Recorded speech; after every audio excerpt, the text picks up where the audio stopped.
have some, ooh, shiny, turn 7 rear LEDs. These are really rad. They light up with your indicators and your brakes. They're amazing. Nice high level things that just fit in with the car. I'd turn them on, but I can't be bothered.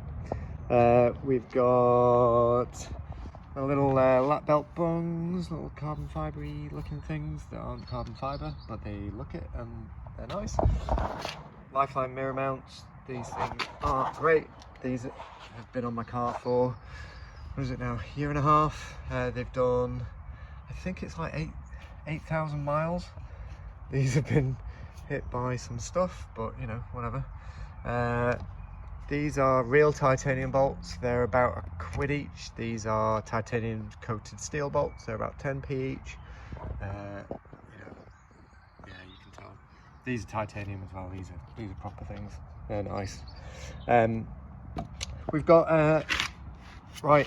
So these got chipped and they started rusting. So I decided to embrace it. So I wire brushed them and then soaked them in salt and vinegar until they were crispy.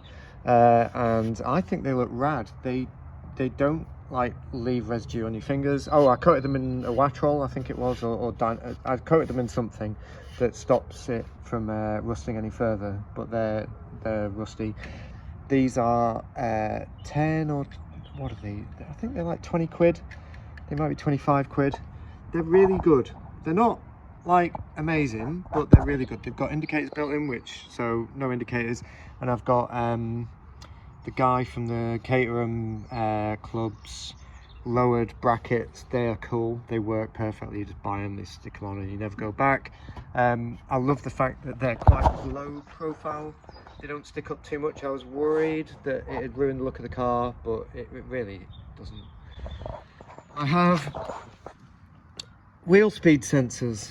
In fact, there's two on this side, because one's the actual, you know, one going to the ECU, and the other one is the one going to my brake lockup sensors.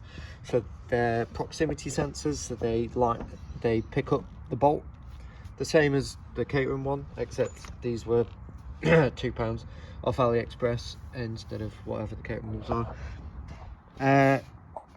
Paint's looking a bit haggard, to be honest. It's paint chips, but that's what happens when you drive a car, as much as I do, and especially if you go on track.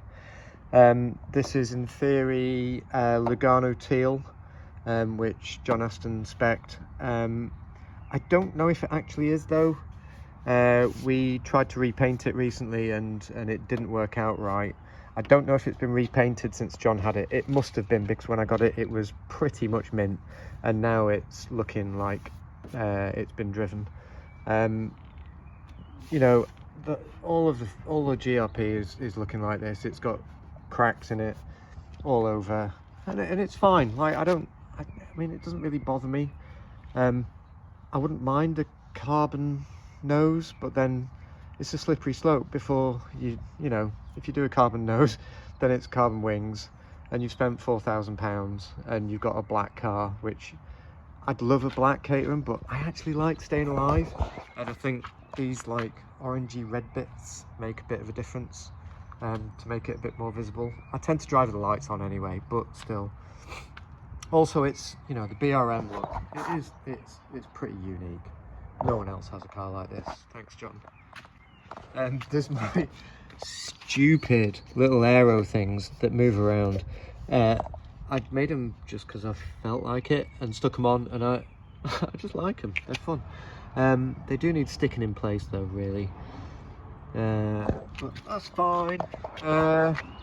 Titanium RaceCo exhaust.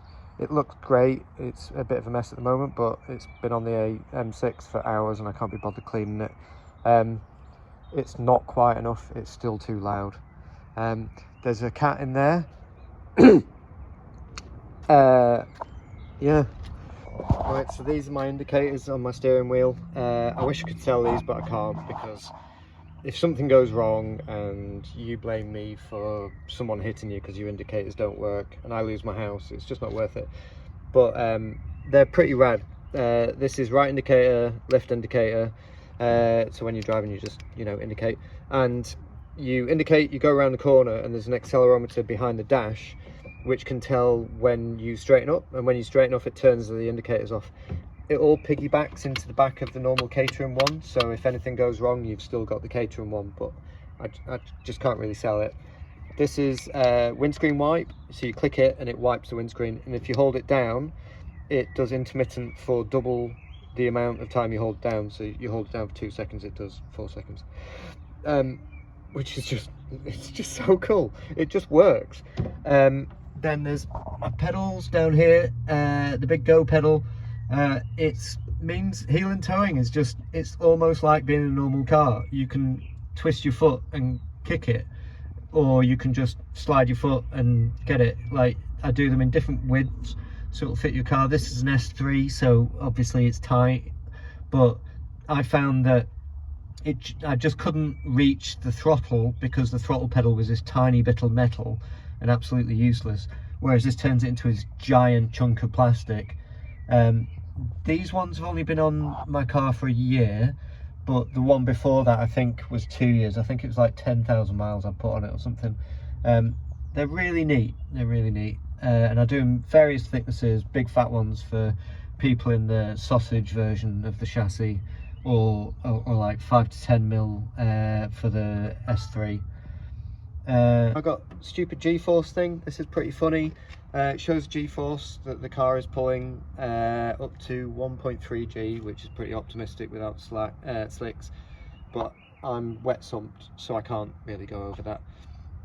But it heckles you if you don't brake hard enough. It tells you, so it records your highest braking effort, and then if you don't get within 10% of that, it goes red, which is great. I'm gonna actually make it better. I'm gonna make it show your braking graph, because it should be really easy to do. So it'll show that you brake like a weed, and then you jammed it really hard, and then you brake like a weed again. Whereas what you want to do is, like, you know, max effort, and then, yeah. So I think I'm going to play with that. So this is a really cool phone mount. This has got some cheap Chinesium charger on it, but actually it works pretty well. It's not quite as good as a second-hand Apple one, but it really isn't bad for like £2. But the important thing is it charges your phone whilst it holds onto it. I've had my phone in this doing a drift day. I'm guaranteeing it's going to hold on tomorrow at Oulton Park.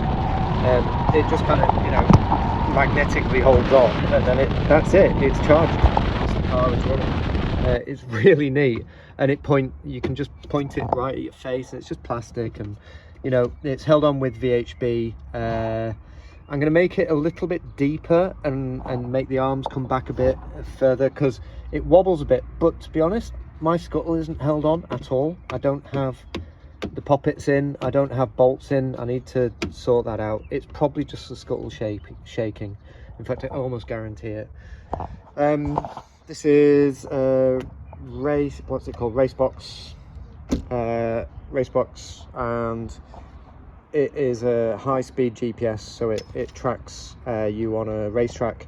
I think it's 25 hertz, so it's really accurate. It's really neat. It interfaces with a couple of the apps for your phone, so it can do like predictive laps and all that nonsense, which you're not allowed to do on track. Not sure I've talked about these. These are my mirror mounts. I did them originally with zip ties. It did not work. I then did them with Jubilee clips, and they definitely work. Jubilee clips with these little rubber things which I make. They're tight as, like, this thing is not moving. It does not shake. It's absolutely rock solid. This is a 20 quid mirror. I think it's called like it's a long acre copy. It's off eBay. It doesn't really matter. But the difference is that can you see here? This is the normal hole. I drilled a shorter hole because when I was running it, the mount would go to the hole and then it would go back, and same on this side, and it would just have too much flex going on. Like, so I cut a hole in it, mounted it there, and now it is totally rock solid. Does not move. You can see the Porsches behind you. Safety sticker. I mean, I haven't crashed since I put this sticker on. I don't know if causation is correlation, or correlation is causation. I don't care. It's kept me safe. It makes everybody laugh. I swear, it gets more photos than the stupid number plate that I have on it, which also is the best £250 I ever spent. There are some, oh yeah, there's some shims in this. So when I got this car, this thing wasn't straight. It wasn't like that, it was like that, and it meant that the whole back of the car was dimpled. There was a weird, like, it was like the reflection, you could see the scooping that was there. So I made some offset shims. They're just like round circles, but they're wedges, and you slip them in behind and bolt them in, and it just means the back of your car is straight instead of having some weird warping around there. You can see that the paint's not right. You know, we bought Lugano teal, and this one's darker. It's got too much green in it. This bluer, it's a bit lighter. We're going to redo it, it'll be fine. I'm probably going to chuck nylon bars in the back of this, or just reinforce it with fiberglass, because I can't see this being the last time I destroy a tyre and crack a wing. But yeah, whatever. These are the Caterham rear lights. Honestly, they're gorgeous. They're a brilliant bit of design. The square, the C, like they are, you know, they are C's for Caterham. Spoiler alert. They just look great. They're a great design. I do a design that is a replacement for the original Caravan lights. It's not as good as these, but the things that I sell are literally like 70 quid for the brackets. I think it's another 60 quid for the lights, and they look great compared to the Caravan lights.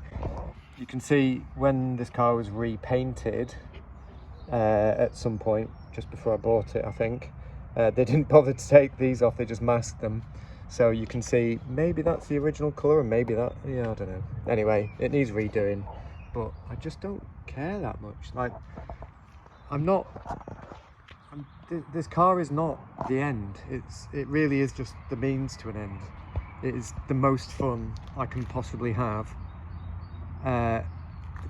You know, if I had a Ferrari, you just wouldn't drive it like this thing. This thing is so much fun, especially when you slide it off at Donington and wreck the side of it.